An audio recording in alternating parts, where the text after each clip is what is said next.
Joining us today is UFC flyweight Jerome Rivera. He's back in action Wednesday against Francisco Figueiredo. Jerome, how are you today, my friend? I'm doing good, Simon. How are you, bro? I'm doing very well. Like I said, joining you here at 8 in the morning.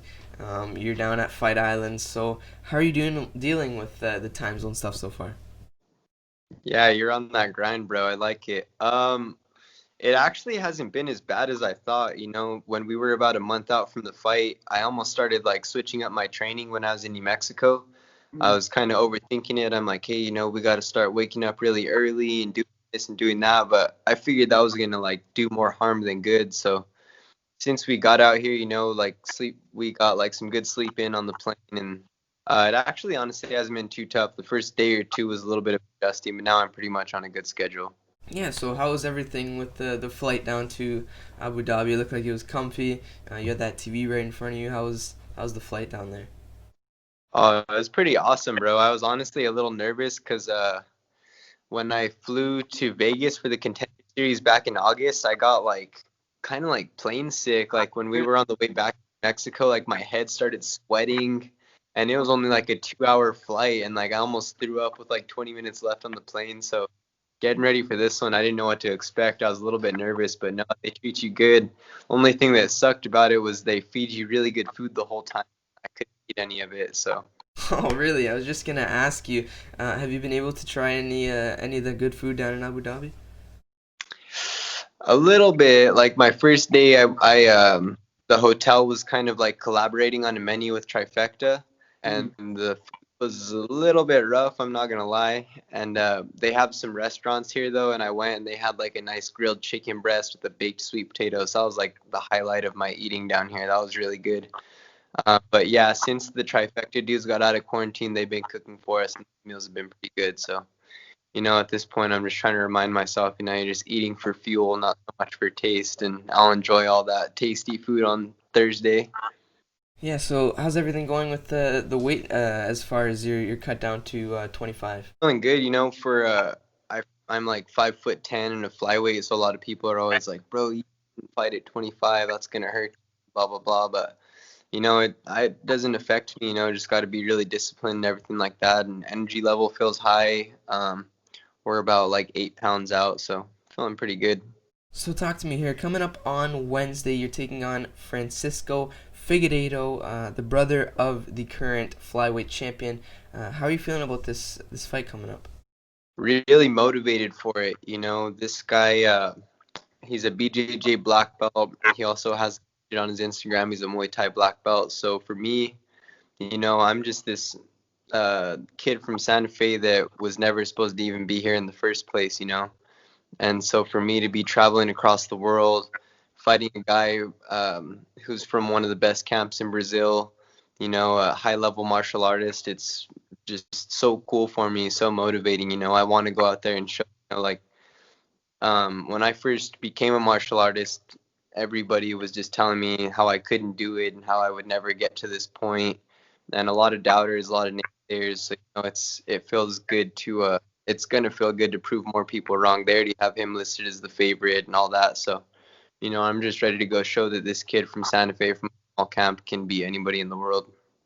Yeah, so talking about motivation, you mentioned motivation in a couple of your Instagram posts. Your debut did not go your way, but talk to me. What's the motivation going into this one? Like how does that feel on the inside?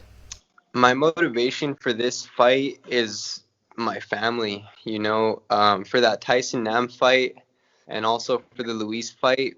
Like each and every fight is like an experiment. You don't know. You kind of approach things differently mentally sometimes, and I was getting really in tune with being a martial artist. I put on a very technical display. I want to be respectful. I want to be humble, and I still am humble, but I almost lost my sense of urgency for a second, and like remembering who I'm doing this for and why I'm doing it for my family. This guy is going and trying to kill me, and I'm trying to kill him, and the only thing stopping us is and this guy wants to stop me from getting a college fund for my daughter and from putting food on the table for my daughter. So that's purely my motivation. I'm doing this for my family. I'll lay my life out on the line to provide for my daughter and my fiance. So Yeah, so talking about more motivation, you go from not getting a contract on the Contender Series and then getting a contract right after. So talk to me, what does that feel? And you're going from you win, but you don't necessarily get that contract, and then you sign a little bit after that. So talk to me, is that some more motivation for you?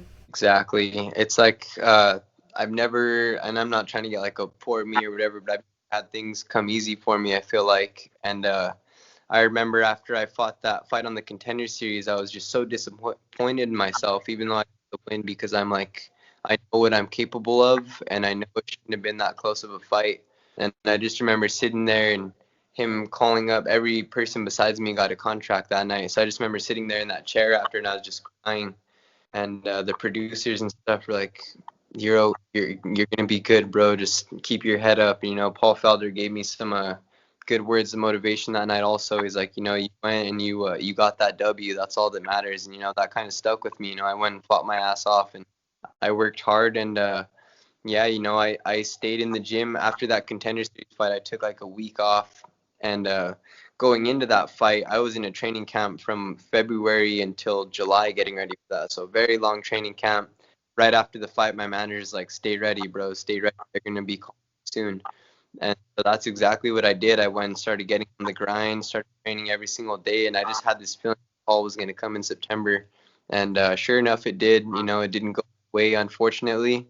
But I needed that loss. You know, losses always make you better, and I've gotten so much better mentally and physically after that fight. You know, I've worked on the holes in my game, my boxing. I wasn't reading Nam in that fight. I was more just thinking about what I was doing, like output on volume and stuff like that, throwing those leg kicks. And he doesn't. What he was throwing at me wasn't very diverse. It was just an overhand. I should have seen that coming, and I didn't. So I've learned from those mistakes, and I'm ready to go show everybody what I'm capable of. In your opinion, you're fighting him. We could say whatever we want, but do you see similarities to his brother's style as far as his fighting style? Yeah, I do. He's been really hard to find tape on. I literally found like two videos on him. Very poor quality on both of them. But from what I could see, he has a style similar to his brother's. You know, he walks forward constantly. He has pretty good boxing, a nice overhand, good body shot. But I think he looks like a little bit less polished version of his brother. I don't think he's as fast, as explosive, and I don't think he's as hungry as his brother. You know, he's been a pro since 2009, and he's just barely getting signed now. Fought like 4 times in the last 5 years. His last fight was 2018, and it was a draw. So you know, in my head, it's a bunch of big question marks. I'm like, why? Like, what is it with this guy? Was he dealing with injuries, or is he just not that hungry? So you know, I've been working my ass off from the first day that I got into this sport, and you know, I'm ready to go show that I earned my spot here, and I feel like he kind of got that shot because of his brother. Um, but what can we expect from you? You're welcoming him to the UFC. You're back on Wednesday. What can we expect from Jerome Rivera this Wednesday on Fight Island? I think you're gonna see relentless pressure. You're gonna see a man get broken. You know, I'm going to go break this dude. It doesn't matter what he has up his sleeve. I don't care if he's a jiu-jitsu black belt, a Muay Thai black belt. He can throw whatever he wants at me. There's nothing that can stop me. You can expect a man to be broken, and it's not going to be. Awesome. So Jerome, I appreciate the time today, live from Fight Island. Wishing you the best of luck Wednesday, and hopefully we'll be speaking soon once again.